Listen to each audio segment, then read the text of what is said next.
Welcome back to Full-Time Yoga Teacher Podcast. I am your host, Reika. I hope you're having a great day as you're listening to this podcast. If you are a returning listener to the podcast, I want to say welcome back. Thank you for tuning in again. And if you are a new listener, I want to welcome you. Welcome to Full-Time Yoga Teacher Podcast, where I have conversations with full-time yoga teachers from across the world with different backgrounds who have made teaching yoga into their career path.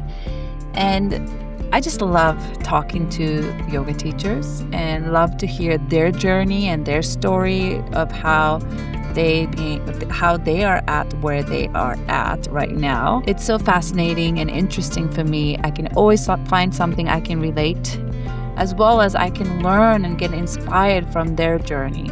If you are a full-time yoga teacher or a yoga teacher in general, or maybe you just are interested in what it's like to be a yoga teacher, especially a full-time yoga teacher, this podcast is full of amazing conversations I had with yoga teachers about this very topic. So I hope you're enjoying it. And if you have any recommendations on who I should talk to or any requests on topic that you want me to talk about, I am always happy to hear and listen to your feedback. So you are always welcome to message me. I do have a couple of exciting announcements to share before we get started on today's podcast episode.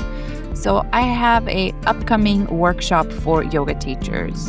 I have a mentorship program for yoga teachers where we have special topic workshop every month. It's about 2 hours, and I invite different guest teachers in their specialty, their special topic that they are expert in.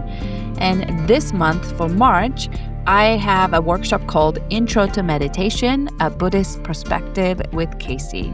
And this workshop is for anybody who's interested in to learn a little bit more about what is meditation, what meditation is not, maybe even the posture about meditation, or learning and understanding the inner mechanics of attention, distraction, and awareness, and how can we guide people into a meditation. So Cayce is a local Long Beach, well-known and respected meditation teacher and Dharma teacher. And I have personally been receiving a one-on-one guidance from him with my meditation practice. And it's been such a great experience. And I have a huge respect for him. So I wanted to invite him as a guest teacher to teach this topic. He has also been on this podcast in the past where he shares his journey of how he became a meditation teacher that he is today. So that was a really fun, interesting conversation I had with him. So if you want to go check that out, go back to the episode where I interviewed Cayce. I'll put the link on the show notes for that. But this workshop he's going to be teaching, it's on Sunday, March 15th, 2 to 4 p.m. Pacific California time. You can join in person, which is what I recommend if you live near us in Long Beach or near Long Beach. But I will also be Zooming in the workshop as well. So if you want to join the workshop from home, you live in another time zone, another state, you can also join from Zoom. And it's also going to be recorded, so you can watch the recording later if you cannot be there live. But as always, if you can make it in person experience, I do think is the best experience for learning. So if you can make it, I really highly encourage you to be there in person, ask questions, get to know Cayce, meet Cayce. That would be amazing. So I'll put the link on the show notes of all about this workshop, but it's donation-based and minimum is $20. So you are welcome to put any amount that is 20 plus that works for your financial situation. So the link to this workshop on Introduction to Meditation and exploring the Buddhist perspective on meditation and Dharma, this workshop, the link will be on the show notes. So go ahead and click it and sign up for the workshop. I would love to have you. Another announcement is my Nicaragua yoga retreat that's happening in July 25th to August 1st. It is a week-long retreat in Nicaragua. that I'll be leading. I'm very excited to be leading this retreat again. This retreat is about giving back and fostering and cultivating relationship with the local land, culture, and people. We're not only going to be practicing yoga twice a day, that'll be led by me, and there'll be yoga philosophy and discussion that happens daily. Some of the activity that's included in the retreat are temescal, which is the indigenous sweat lodge ceremony, as well as volunteering at a local after-school program and arts and craft workshop led by local women. There will be sea turtle release by a guy named Ramon, who has been dedicating his whole life to a conservation of sea turtles in their area. So we'll be learning a lot about the animals, the nature, the people, and the culture of Nicaragua, as well as being in this beautiful location in Nicaragua where you are right by the beach. You will be hearing the sound of waves every morning as you wake up.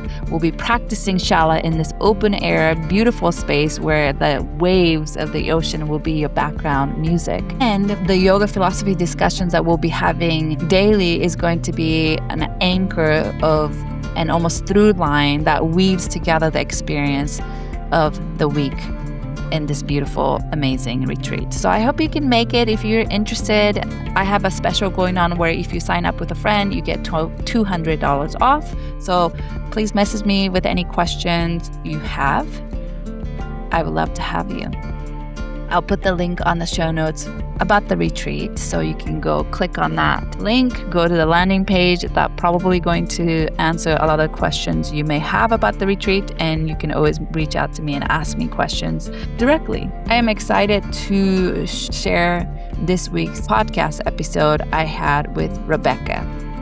Rebecca Sebastian is a podcast host as well as a longtime yoga teacher, 11-year yoga therapist. And I really enjoyed this conversation with Rebecca. I got to have a really interesting conversation about the yoga industry as well as yoga therapy program, and some of the tips and advices and directions she offered has really stuck with me. And I really believe she is full of amazing knowledge and experience that a lot of us yoga teachers can benefit from. And I would really like to have her back again on Full-Time Yoga Teacher Podcast to discuss a little bit more about the yoga industry. So if that is something you would be interested in having me do, please let me know with what kind of questions you want us to talk about and what kind of questions you want me to ask her in the comments of this podcast. So let's get started on this week's episode, the conversation I had with Rebecca.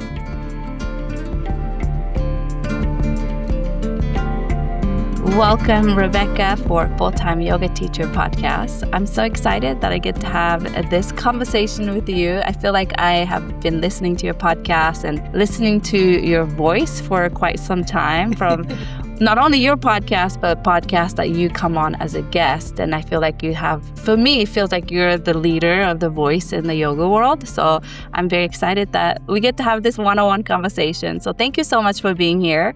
Please let the listener know, where are you logging in from today? And also, where are you originally from?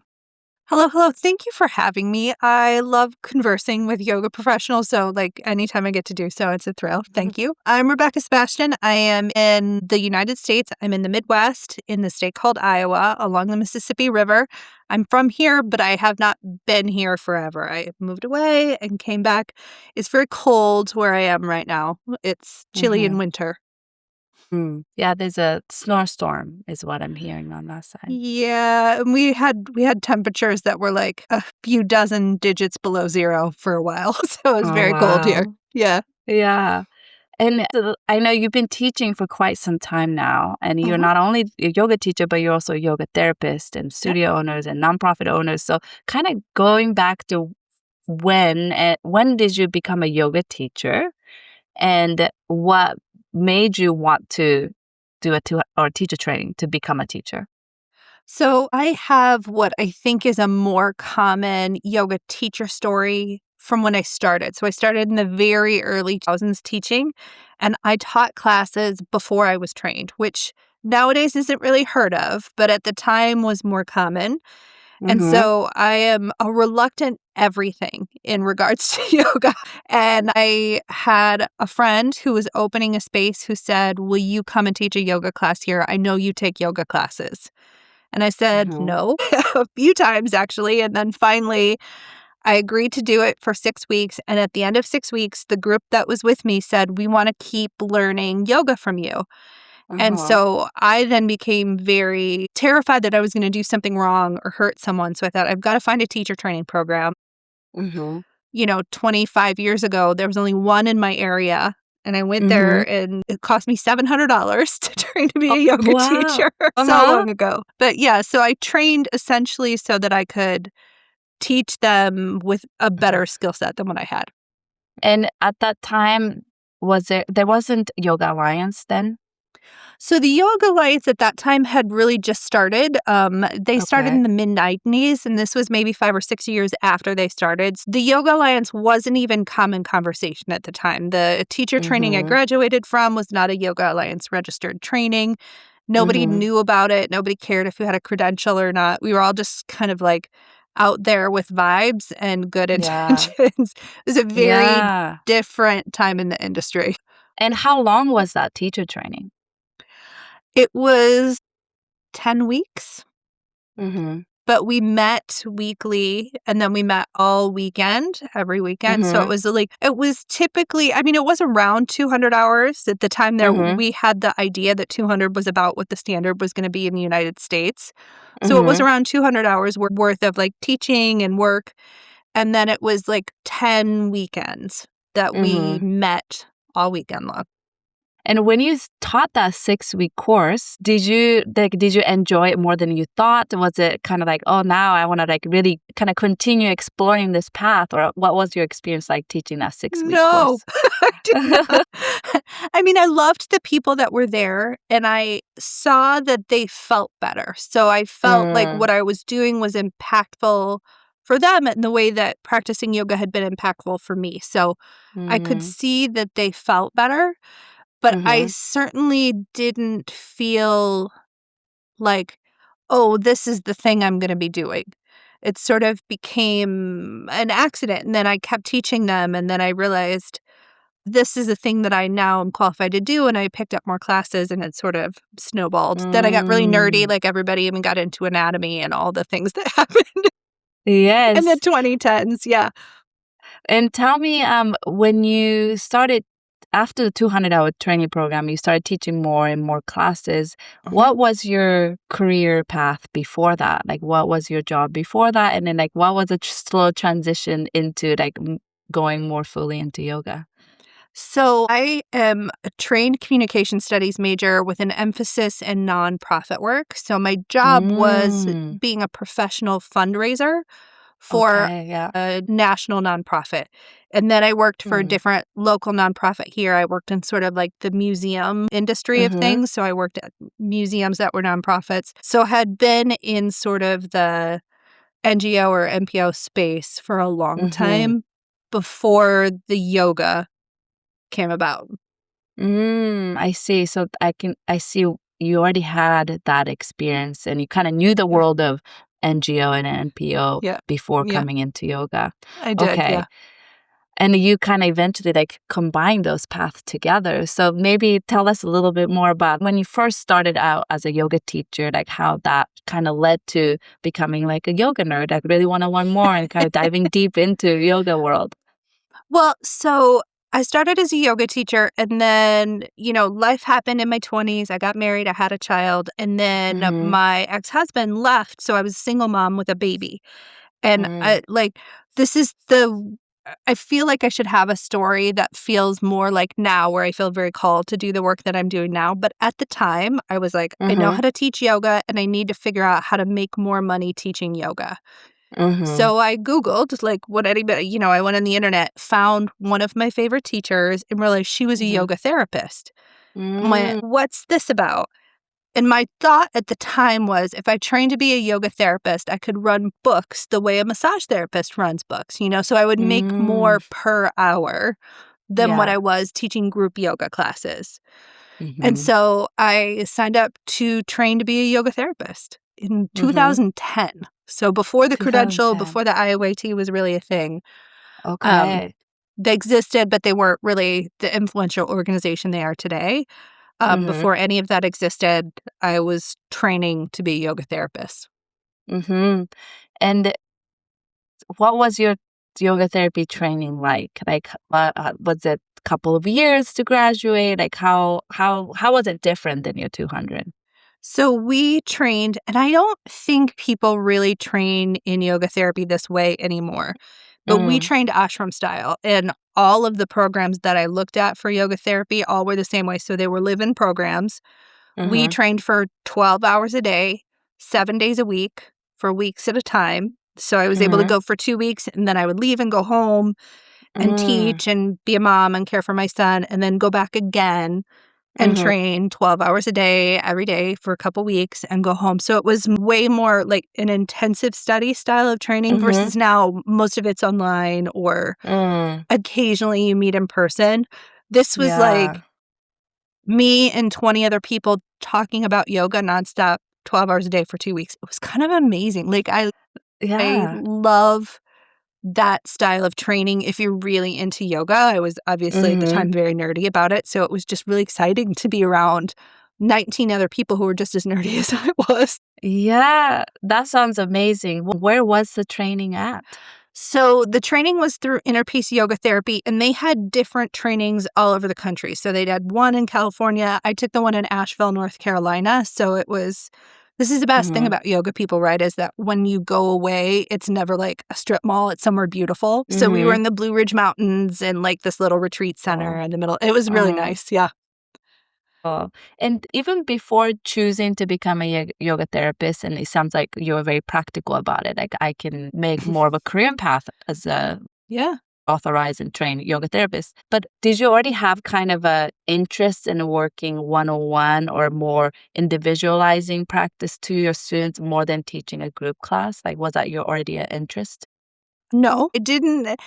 I didn't mind teaching one-on-one. Oh, What I was really interested in was that yeah. when I would have a class that was only 1 or 2 people, and I was able to take yoga and really gear it towards them, I was seeing Mhm. things happen that I didn't have words for because I hadn't Mm. been trained and didn't have the language of, like the Panchamaya Kosha system or the kleshas Yeah. or, any of the things that really could have identified to me what was happening. I was just like, this Yeah. seems really cool. I Mhm. don't know what this is. Someone should tell me. So I Mhm. went and got trained. Yeah. Oh, wow. And okay, so I'm curious, after your training, you became a yoga therapist. Mhm.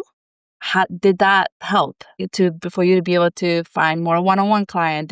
Were you able to charge more per class than what you would make at a group classes? Like, did it offer what you were hoping for from taking that training? So in the beginning, yes, absolutely. One of the Mhm. things that it really gave me was the confidence to do things like workshops and intensives, which Mm. I found to be really lucrative. So I could do a weekend long intensive at the yoga studio I worked at and make $500. And that was Mhm. very different than, walking out of a class making 20 bucks. Mhm. So that really helped. It also helped give me sort of, I guess, the gravitas because I was more well trained than most people in my area. So I just had Mhm. more experience and understanding. That Mhm. also got me different kinds of jobs. And it Mhm. made people, the yoga therapy training specifically, made people feel more confident to recommend me and my Mm. services to Mhm. like corporations and military installations and places where I could make a lot more money.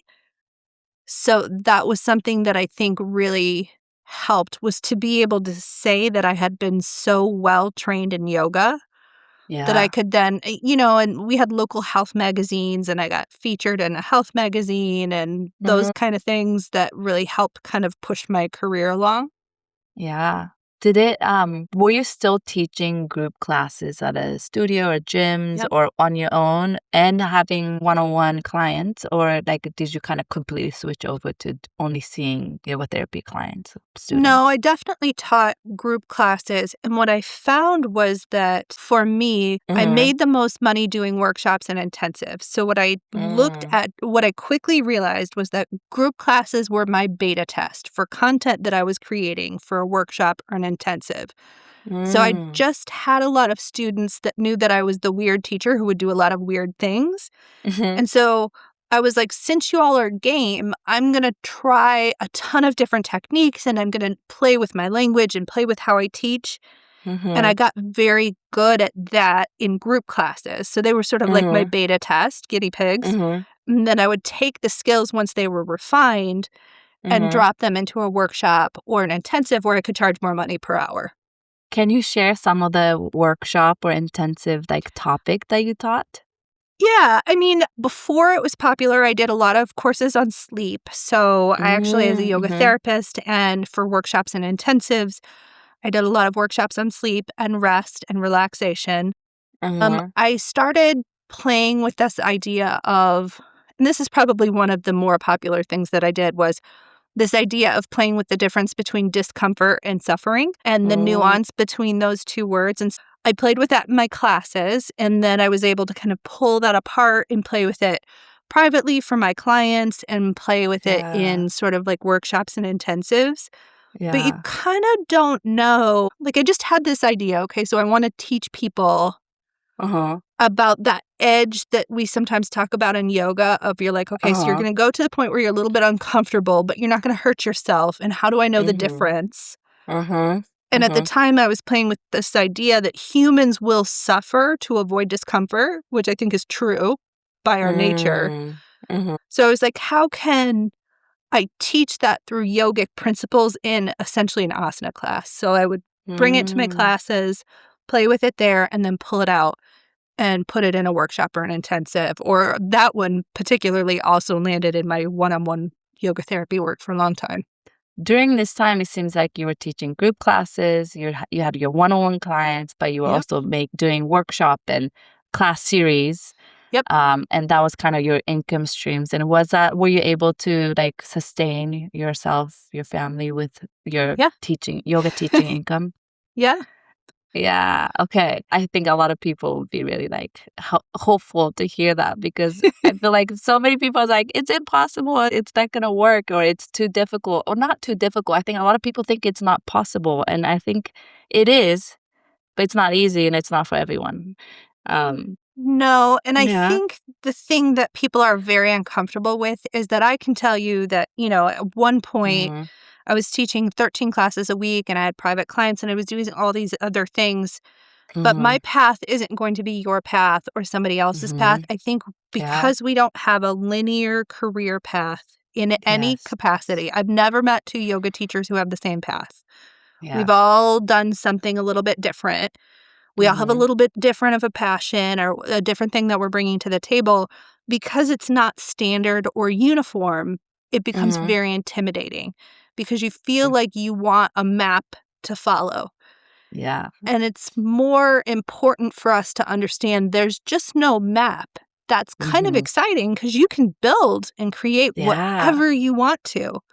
And you Mhm. can take a great idea you heard from this podcast and over here from this other thing and put them all Yeah. together to sort of create your own bespoke career that looks like you and nobody else. Yes. Yes, I totally agree with you. And that's kind of why I started the podcast was because Yeah. I wanted to highlight different path and some very unique and beautiful path that many different yoga teachers chosen to take or how their, journey ended up winding up.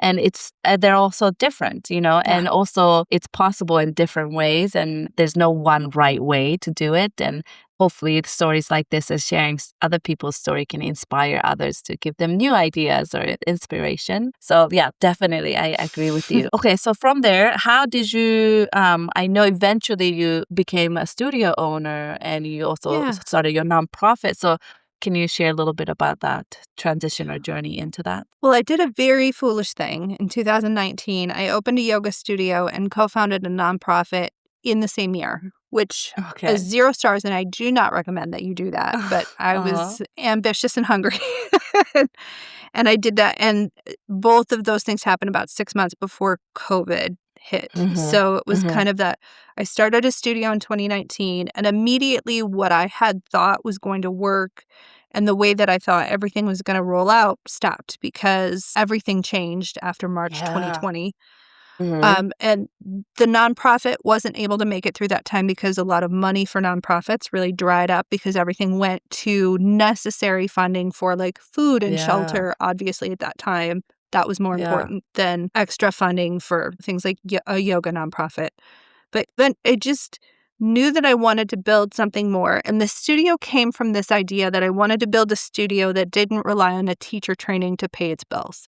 So I Mm. wanted to kind of disprove the idea that yoga studios were open only because they were funneling out yoga teachers. And I just thought, I'm not going to do that. That's not the Mhm. kind of place that I want to build. Mhm. And so between that and needing a physical location to do yoga therapy, I just started my own studio. I love that because during that time, I feel like a lot of studios were able to sustain themselves and survive because of this teacher training they were doing. They're doing Yeah. like 3, 4 teacher trainings a year. Some studios way more than that.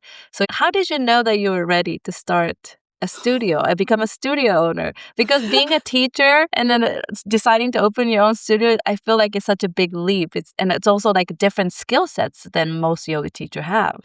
Yeah, way different skill set. There were some things about business ownership that I don't Mhm. think I was quite prepared for, but worked out because turns out I like owning a business, so that worked out Mhm. okay for me. But yeah, that's interesting that you say that because I do think a lot of studios did stay open because of teacher training programs. I stayed Mhm. open because I was a yoga therapist. I could see yoga Mhm. therapy clients Mm. one-on-one sooner than we could get back together for group classes. Mm. Yeah. So Yeah. that was sort of how we transitioned through that. Mhm. For me, I knew that I wanted to start a studio because there was no place for me to practice yoga in the area that I lived. There was just Mhm. nothing. It was a lot of, at the time, Ashtanga focused or hot yoga focused or Iyengar Mhm. focused rooms. And I was like, well, I trained at an Iyengar studio, but I was like, this isn't for me. And kind of Mhm. to me at the time, I was like, this sort of misses the point of yoga. So I Mhm. wanted to build something for everybody else. Mhm. So that was Mhm. what I thought in my head. I was like, I have something, I could see it in my head. It was something that I wanted to offer that was going to be different than what everybody else had. So that was just the impetus, is that I wanted a place for people like me to come and practice. Mhm. By that time, do you think you were kind of well known in the community enough to you knew there's people who will come once you open this space, like people there's who was looking for that? So well known, maybe. Mhm. I think the idea that if you are a popular yoga teacher and you open a Mhm. studio and people follow you there is false. Like, patently false. People are creatures of habit. They will continue to go to the yoga place that they have always gone to. Yeah. Like, studio owners will sometimes be very nervous if their, most popular teacher leaves. They'll say, oh my gosh, everybody's going to leave. That's not true. People don't Yeah. follow the teacher, they follow the space. So I think Mhm. if you're going to start a studio, you Mhm. have something you want to offer as far as the space goes. If Mhm. that makes sense. I think there is this kind of idea that people will follow you as a teacher. I don't think that's true. It wasn't true for me. Mhm. And I know Yeah. was pretty good at my job, but Mhm. it's just humans are creatures of habit. They go to the same place Yeah. at 4:30 p.m. every Yes. Tuesday. They order the same thing for dinner.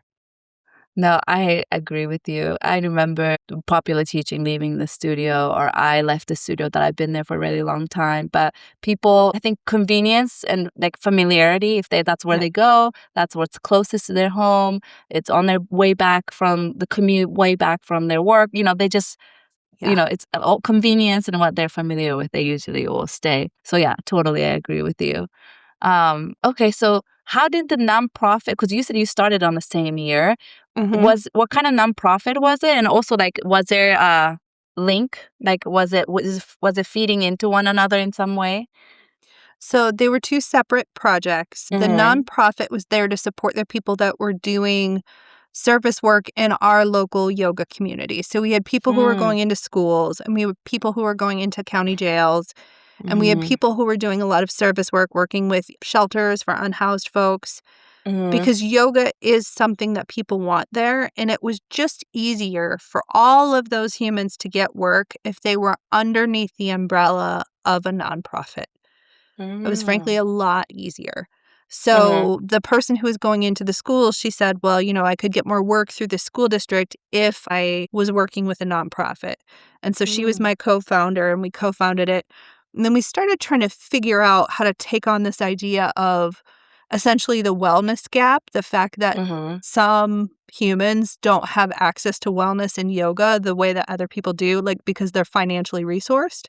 Yeah. And so we went, how can we make yoga available to people who don't have the financial resources to come to a studio? Which Mm-hmm. then led us down this path of unpacking, well, are studios even safe places for people to come? Mm-hmm. And would they want to come? How are we having conversations with different communities that you don't normally see at a yoga studio? So we kind of started Yeah. unpacking that.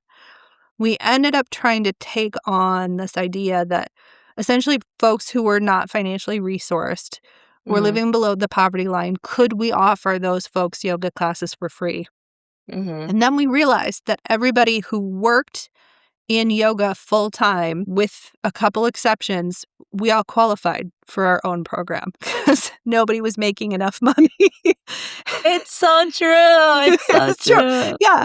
So we kind of went, how do we work with, like, not having the teachers also not be able to, like, pay bills or take vacations? And Mm-hmm. that kind of really set me rolling on this conversation around the industry of how do we pay ourselves enough and also be good humans in our communities? Yeah. Yeah. Sounds like such an amazing organization, and the mission and the purpose sounds so amazing. I'm curious, what is it about if they work for nonprofit, it's easier to get job teaching? Like, what? I don't understand that part. So essentially, it just looks better if you have a legitimate organization behind you. Mm, You're not just like a random person off the street. And mm-hmm, school systems, particularly, mm-hmm. want to pay a nonprofit. They can't always pay for profit businesses. There's a lot of regulation behind Oh, it. So you yeah, can't just like pay out a person from a school district specifically. There yeah. has to be some sort of way for them to pay a 501c3 nonprofit, and then that nonprofit pays the teachers. That's interesting. I never thought about that, but I have worked for different nonprofit that sent me to places to go teach at a Yeah. school or community center. So, Yep. and for me, at the time, I was thinking like, well, they have the connection and links to relationship with places that I would like to go teach, this like unconventional places that I think yoga can really be beneficial. And Yeah. for me, it felt like they had a link in a relationship, and I can just get kind of like sent to these places rather than me going out looking for teaching opportunity myself in those locations. But I can see that. And Yeah. you said it, yeah, go ahead. I was gonna say, yeah, especially like I said, with school districts, and if you're partnering with like jails or prisons, Mm-hmm. depending on what kind of work you're trying to get, it's Yeah. much easier. Like they just have to know you're a legitimate person. You can't just like Mm-hmm. wander up and be like with a yoga mat, like, hey, I'd like to come do Mm-hmm. this thing. There's just sort of a chain of how you get into those places that being part of a nonprofit can really help and support people trying to do that kind of work. Yeah. And I know you said during the pandemic the nonprofit wasn't able to sustain. So you're not no longer part of the nonprofit, or you, I guess, the founder of the nonprofit? No, we had to close in 2023. Mm, Funding cycle had dried up, so there was no grants for us, and we tried some yeah. fundraising and other things, but it was still, we were dealing with COVID at that time, and it wasn't Yeah. financially viable for us to stay Yeah. open and keep the overhead of, all the things that you Yeah. have to pay for when you're in a business. Do you ever think about wanting to start another nonprofit? No. Nonprofits are very different in how they operate versus Mhm. for-profit businesses. Nonprofits are like, so, in high school when you had a group project, it's Mhm. like that, but with adults, and you have to listen to everybody's opinion Mhm. before you do something. So they're Yeah. clunky and often Mhm. difficult to manage. It's a lot of really good, wholehearted humans who are trying to make Yeah. a good impact in the world, but Mhm. they're difficult to manage, they're difficult to run. You have 8 people on a board where everybody has a different risk tolerance and everybody has a different vision of how it's supposed to Yeah. run. It is a difficult for as much as I now as a person pick on our nonprofits as yoga organizations, it is a difficult undertaking because if you're just one person running your business, you can do whatever the heck you want. You can say, Mhm. I'm going to Mhm. do this thing today, and it happens. Mhm. In a nonprofit space, there's a lot of decision making that has to be done by group that Yeah. drives me crazy. I would never do that again. Yeah. I had Jivana on a Oh, couple Jivana. couple weeks ago, and he said the same thing. I would not recommend nonprofit yoga nonprofit. It's really hard. Is what I'm hearing from you and Jivana. Okay, so you survived this pandemic in terms of this being a studio owner, and you Mhm. said a lot of it because you had a yoga therapy students, one-on-one Yeah. private students. Oh, I just have, and I think this is probably a good question or topic to talk to you about. So Okay. I've been teaching for about 10 years. Going to yoga therapy school has been something I'm interested in. I just Mhm. love learning. I'm a yoga nurse as well. I just love learning and Yeah. learning about yoga, but learning about like different methodologies and different way to look at the body and health from yogic perspective. But they're very expensive, big commitment in terms of time, financially, all of that. Yeah. And I've known and interviewed quite a few yoga therapists in my podcast, and some do really well. Like some are like finding clients, or they get hired by a rehab center, or they get hired by the clinic. But it seems like majority, some of them I know end up going back to teaching group classes. So I just didn't really see like, besides the amazing knowledge you get, that's priceless, but they didn't see the transfer of like, okay, now I have a yoga therapy degree, went to the school, now I can, like, my income can bump up, get the return on investment, all the trainings that I invested on myself. So that has been like a factor for me to like, do I want to go You through don't. yoga therapy? You don't. And then another thing I think about is like, there's so many like mini trainings or like 6 months training or like even training that may not be Yeah. yoga therapy under the umbrella of yoga therapy, but I can gain these knowledges from different schools and different teachers that Yes. I may not be able to call myself a yoga therapist, but I could gain a lot of this knowledge and kind of keep building my teaching, I guess, like a toolkit. So anyway, so I'm just curious, what's your thought on that? So I think I'm going to try really hard to be as judicious as possible and nice. Okay. Here, I think if you vision yourself as a yoga Mm-hmm. professional, as being someone Mm-hmm. who's going to work in a Western medical healthcare setting of some kind, which I have done. I have been the Mm-hmm. yoga therapist on staff at a mental health facility that was run through a Mm-hmm. hospital. So I have had that job. If that is where you see yourself going, Mm-hmm. then you should probably actually just go and be a licensed healthcare professional. Go get your counseling degree. Mhm, Go mhm, be a physical therapist. Go be an occupational therapist. You should go and get that degree and then go work in a Western healthcare setting and take everything that you know about yoga and set it down in that space. mm, For mhm, everyone else, that is very much not a financially viable career path at this moment. It is not what it mhm, was in 2015 when we thought mhm, we might get accepted by insurance. We thought this was mhm. something that, more people were going to know about. We were going to get referred to by. Yeah. That doesn't exist. It We flooded the market with yoga therapists in 2021. Yoga Mhm, therapy schools were very quick to move online. And so a ton of people graduated from yoga therapy programs that they learned from online So much so that nobody actually was thinking about how any of those people are going to get jobs to pay back the $20,000 that they spent Mhm. at yoga therapy training. Mhm. Just go get a good 300. Get 2 really good 300-hour teacher trainings. And if you want to continue teaching, like, group classes are fun to teach too. We all like to Mhm. say, like, they're not ideal. They're fun to Mhm. teach. I taught group Mhm. classes for like 25 years.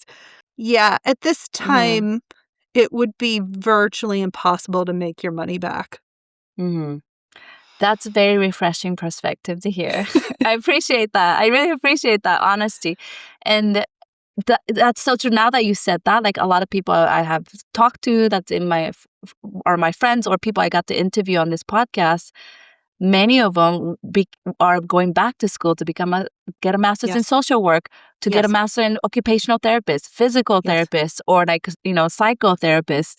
So yeah, that's another part I've noticed is like they're going on to get more education on beyond, which, it's great. Like I love learning too, but sometimes like money and time, like we don't have, that's not a limitless resource that we have. So that's such a refreshing input. And that's kind of what I've been doing lately Yeah. I have a couple 3 hats already, and I love learning, so I just kind of keep finding these like trainings or Sure. even a few month long, or whether it's a week long or weekend long or something I can really invest and learn this skill sets and really learn this skill sets, and then I can really figure out, kind of create what is me as a yoga teacher, what is my Yeah. specialty or what I'm passionate about, and use that knowledge and toolkit that I have gathered from different fields, sometimes even outside of a yoga field I've been loving learning from. So then I can use that skill set to kind of create what is me and my offerings. And that kind of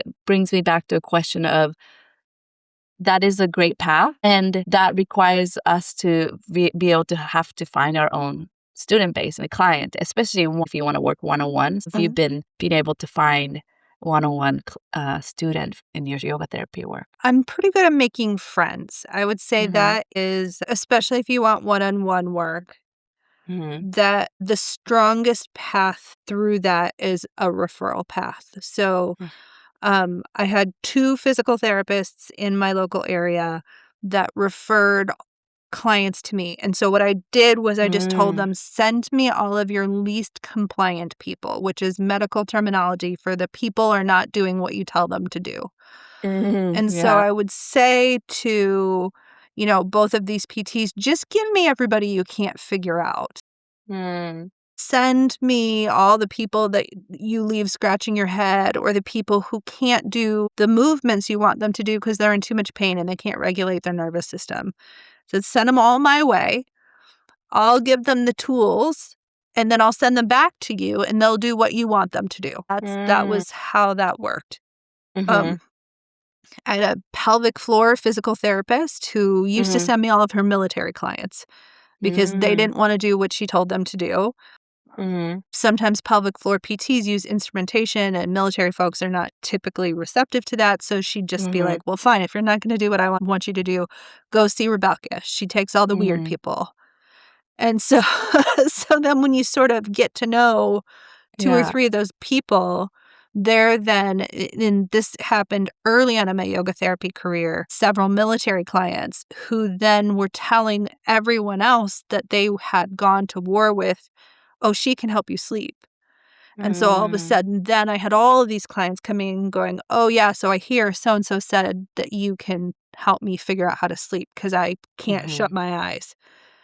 What can I do? And so Mm-hmm. it just kind of became that bucket of human beings were like my one-on-one clients for a while. Mm. And then after a while, it was like, women who were getting injured on their Pelotons, which is a true story. This is like I had a Mm-hmm. whole host of Wow. women who were getting Yeah. injured from overuse on Pelotons. Wow. I know, that's so wild. Like, I'm sitting there like, "Are we for real?" Yeah. Like, and then after, like, the 4th person came because they were all being referred by the same person, Yeah. I was like, Yeah. "Oh, no, this is really a thing." Like, Peloton Uh, overuse and a particular sort of, like, body pain mm. and Mhm. yeah, so I had that bucket of humans that would come in, Mhm. and the strongest way for you to get one-on-one clients is to find a referral. And it just takes, so I do some of this training with yoga teachers and yoga therapists, how to do like lunch and learns at hospital settings Yeah. and how to like track your metrics so that you meet people and how do you know it's worth your time. And you just need one person who's a fan of what you have to say, who tells 3 other people, and you're off. So do you go into neighborhoods PT or pelvic floor PT or maybe acupuncturist and like maybe walk us through like how do you go there bringing your business card or do you take them out for a coffee, like how do you do to build that relationship in other missions so they know how to refer you. We come across some people who's like yoga therapist, like what's that, like I don't know if I trust All that. the time. Yeah, of course. Nobody knows what a yoga therapist is. And yeah, essentially just what you said. I would figure out people who I could go. And it was always just hey, so this is what I want to do. What I do overlaps with you. So I think right now what would be really common or like hot, popular in the yoga space would be people who can downregulate humans' nervous systems. So, hey, so you're going to go into your mental health care facilities in this area and say, this is my job. I can teach people how to chill out. Do you want to hear what I have to do? I would love to take you out for coffee. Can I buy you a coffee from wherever? And then you just tell them what your job is and let them ask you every weird question that they have. The what the heck is that? Now we're sort of lucky because it is pretty widely accepted that yoga is a beneficial practice. Go in being confident that you know and understand what yoga is, that you can explain it, you can explain the benefits, that you sound like you know what you're doing. I have this thing for yoga people when I tell them to go network, which I know we all hate, so I just call it making friends, but it's go network. And do it wearing pants that don't have elastic around the ankles so that you look like an actual person someone's going to take seriously. Like in our space, it's very chill, right? Like you're going to wear your sandals and whatever like athleisure wear that you want to. But if you want people who have money to take you seriously for the work that you're doing, you have to look like it. You have to. So like that, dear Lord, wear closed-toed shoes. If you're going into a medical setting and you have a water container, make sure it's got a lid. Make sure there's no elastic around the ankles of your pants because there's a professionalism that because we aren't known for our professionalism as an industry, really, like you have to do so little to look like you're the most professional yoga person that ever existed on the planet. Like wearing real pants is all it takes. I swear to you. You walk into a corporation and you're like, I have real shoes and real pants on and I can tell your people how to chill out. And they're like, great, I have a lot of money to give you. That's such a great tip. Such a great tip. I mean, we almost live in yoga pants, so it's a good tip that we gotta take them off. And you don't have to wear a suit. You don't have to wear a suit or anything like that. I'm just saying, like, it could even be yoga pants that don't have elastic around the ankles. Like, it doesn't even have to be like chinos or like, something like that. Just real looking pants. Okay, great tip. I love it. And I want to know a little bit more about your studio. Yeah. How do you think your studio is run maybe differently than a typical yoga studio that people might think of? Do you ever, because I know you said you wanted to create a studio that didn't need teacher training to sustain. Did you ever run your teacher training at the studio or even like, do you ever work with teachers, training teachers? I do. I've often been a special guest in other teacher trainings, which I find to be kind of my sweet spot. I really enjoy that. I ran one teacher training and essentially it was because that studio still exists under a different name, but I sold it this last year. So someone else runs it now. Before I sold it, I trained one group of teacher trainers and it was essentially a group of amazing humans. And one of them said to me, I want to train how to be a yoga teacher. I think most of them are not very good. And I need you to have a come to Jesus with yourself. You're going to come and train us. And so I said, okay, I would train one group, and I trained one group, and they're amazing, incredible human beings. Yeah. So yes, I did train teachers. I've done advanced trainings for quite a long time, Okay. but I always said I was never Mhm. going to do a 200 because there were so many of Yeah. us, like Yeah. why flood the market? But I did train one group of 200 our yoga teachers. They're delightful. Mhm. And as far as the question of how the studio was run differently, at Mhm. the time when I opened, I was very sort of social change forward. We led with Mm. the idea that good people deserve a place to come and rest.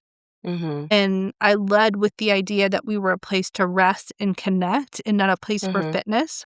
Mhm. And I was very clear that my studio had no stars in it. So nobody had the most amount of classes on the schedule. Like I had a Mhm. internal policy that you capped out at a certain number of classes. Mhm. It was designed from the beginning to be a collective experience. We were for Mm. us. And so that then created a community that was for us. And it was just Mhm. intentionally built that way. It was not designed to be, I think you do see some studios that are sort of designed with that hierarchy of here are stars, here Mhm. are our star players, and Mhm. everybody else is kind of hoping someday they'll get the, Saturday morning at 9 a.m. slot that's going to be packed or Yeah. something like that. And we were just designed to not be that way. Mhm. So that cut out quite a lot of drama. It cut out sort of that feeling of cutthroatness that I think we Mhm. experience amongst teachers oftentimes. Mhm. Mhm. I know I experienced that when I was a teacher teaching at Mhm. studios, Mhm. and it was just designed for us to be for each other. Mhm. I love that. And what made you sell your studio last year? I do podcasting full time. This is, yeah. So I make my living Oh. off my podcast. And I knew that. So I went through a business course that was run through Goldman Sachs. And Mhm. essentially, my business coach forced me to pull out all of the 10,000 projects I was doing because entrepreneurs, like, we have 1,000 things that we're Yes. doing, right? And so I pulled out the podcast for the first time ever and took a look at it seriously. And she said, well, is this something that you can give up so that you can go do this other thing for your studio? And I said, never in a million years. I Mhm. know this is the work that I want to do. My daughter is 12 Mhm. now, and I'd say, in 6 years, she'll be out of school. And then I want to do this podcasting and industry commentary full time. And Mhm. so my business coach looked at me and she said, well, just build a business plan around doing it full time now. And I did. So I sold Wow. my studio. I podcast full time. I launched a trade magazine called Inside Yoga Magazine, which is like Mhm. just a magazine for us, the professionals. Yeah. And then I'm starting conversations with the public. This is something that our organization should be doing but aren't. So I'm starting a Mhm. film festival in Mm. 2027 that will be educating consumers on what it is to choose good wellness practitioners. That's us. Yeah. Like, Uh-huh. there's so much nonsense out there. How can anybody make an informed choice about what a good teacher is or what a good yoga Yeah. therapist would be? We've Uh-huh. never given anybody any guidelines. Mhm. So, yeah, so I started a media company instead. Wow. Wait, so you do you not see private one-on-one clients anymore? Do you I just have focus on one podcasts? client who is still with me, who Uh-huh. she's just been a client with me for a very long time. And so I just said, I'm not going to abandon you. We have a long time relationship. Yeah. But I don't teach anymore. This is the first time in 25 years I haven't taught a yoga class. I've always taught group classes. I enjoy them. Yeah. I don't see clients one-on-one typically unless I see business coaching clients now. But Mhm. all of my work is focused on us as an industry and then educating consumers on the good work that we do. Yes. I love that. And also, I'm curious, like, where does the income come from? Like, because you don't do ads on your podcast. I You do. started to do like the small business can you Mhm. can talk about what they do. So, be, yeah, tell me where are the like income stream that so this can be a sustainable thing that you're doing. So I do work with sponsors. So I do have some sponsors on the podcast. And I do Mm-hmm. have small businesses that can come and sponsor on the podcast so that we Okay. can, like, people who have built something for yoga teachers, whether it's an online training or whatever you want to Yeah. do, can sponsor the podcast. So I do have some income from there. I have some income from essentially what you would call like Patreon style income. Mm-hmm. Like I call it the back Mm-hmm. room. It is essentially a deeper dive into how we're going to figure out where we are in the yoga landscape. Mm-hmm. Because I think we have a hard time figuring out how to synthesize. Like we can read about the industry, right? Like you can read all the stuff about the industry and you can go online and you can hear everybody shout at you their opinions about the industry.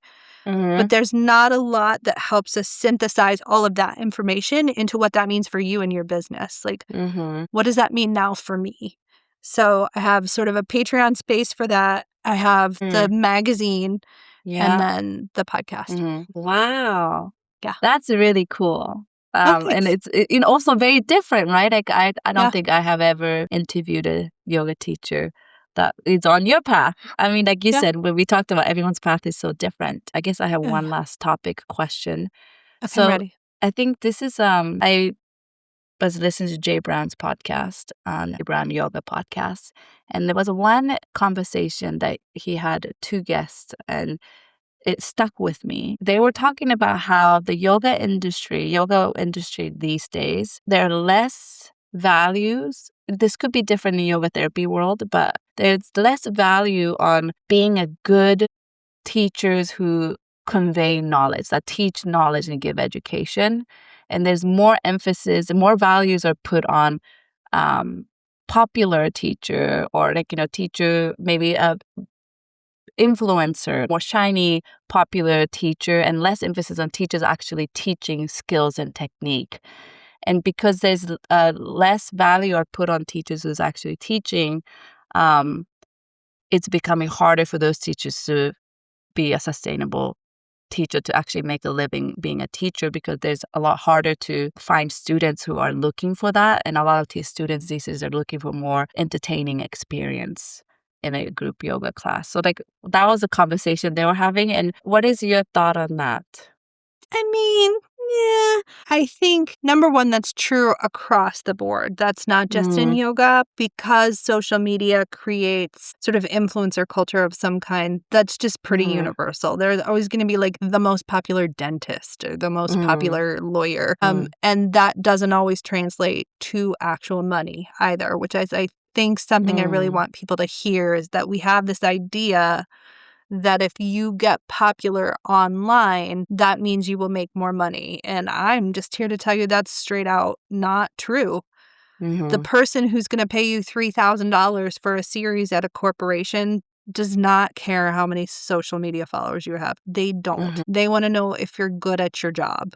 And I think that's not going to change. Think confidence of the average person to go into a setting where you could potentially make a lot of money at a corporation, in a hospital setting, in a studio where you might be able to run workshops or something like that. I think the confidence that used to exist more easily across the industry has kind of gone by the wayside with the advent of sort of like your social media influencers. But being popular online does not mean you make money. Like, there have been major yoga influencers who, there was one, this story makes me laugh every time, and it was probably 4 or 5 years ago. It was a huge social media influencer, and she was trying to sell 20 T-shirts, and she couldn't sell 20 T-shirts. So you can't tell me that having, 500,000 followers online means that you make money if you can't sell 20 T-shirts to your 500,000 followers or whoever. Yeah. I think that there is still good work for us to be had. I think that people are still very hungry for the work that we are offering. I think how it looks will be different. I don't foresee people making a career as a single studio teacher or just teaching yoga classes at a couple different studios. I think you have to be able to teach well enough to build some kind of curriculum-based course, not necessarily a course, but a workshop or an intensive or whatever that you can charge more money for. Get good enough so that you can charge more money for things that are more specialized. That's the whole game. It has always been the whole game. Nobody will care who follows you on social media if you're so good at teaching people how to downregulate their nervous systems that they just can't deny your work. That's the whole game. Get so good as fast as you can. That means at the beginning, you take as many classes as you can. You teach every bullshit class that you can find. I taught yoga classes at a place where they sold livestock at. And I would go out there with my yoga mat and teach yoga to farmers' wives in a place that had hay on the floor. You teach everywhere you can at the very beginning. Get so good you have something to say. I love all of what you said. Oh, thanks. I think that's a great place to wrap it up. I could keep asking you questions because I have more. So maybe I'll have you back another time. But thank you so much for your time and such an amazing insights and also tips and advice that you shared with us and for me and the listeners. So let the listeners know how they can find you, how they can connect with you. Well, thank you for having me. This was a delightful conversation. I too feel like we could do like a part 2. Yeah, I would love to. I would love to. You can find me. My podcast is Working in Yoga, workinginyoga.com. All of my media projects, including the podcast, is linked out from my media company, Sunlight Media. That's the sunlightexperience.com. You can buy the magazine there and see the back room, the Patreon content, and all of the stuff there as well. Thank you so much, Rebecca. I'll definitely put all that link on the show notes so people can click and find you and also go listen to Rebecca's podcast. Thank you so much for your time. Thank you. This is fun. Enjoyed it, and I definitely, maybe I will reach out for maybe part 2 someday. That'll be really cool. So thank you so much. Thank you.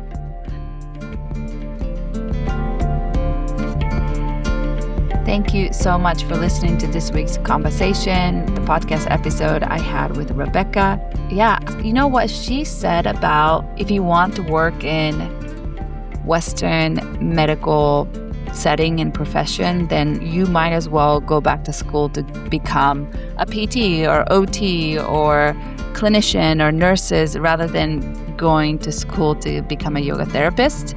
That made a lot of sense to me.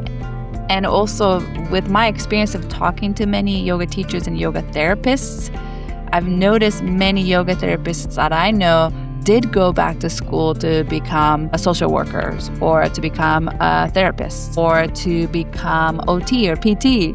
So that kind of was like aha moment for me. And I felt very hopeful when I shared that another path for me is to continue taking continuing education trainings and workshops and different programs to educate myself in the places and knowledge that I want to gain and fill in the gap rather than going to yoga therapy school. And that might be a better path for me rather than pursuing yoga therapy school, because I have noticed that many people who became a yoga therapist through accredited schools, they don't have a job lined up guaranteed for them after they graduate. I'm not dismissing yoga therapy school. I think they provide great knowledge, probably learn so much, and I have a huge respect for yoga therapists and yoga therapy schools.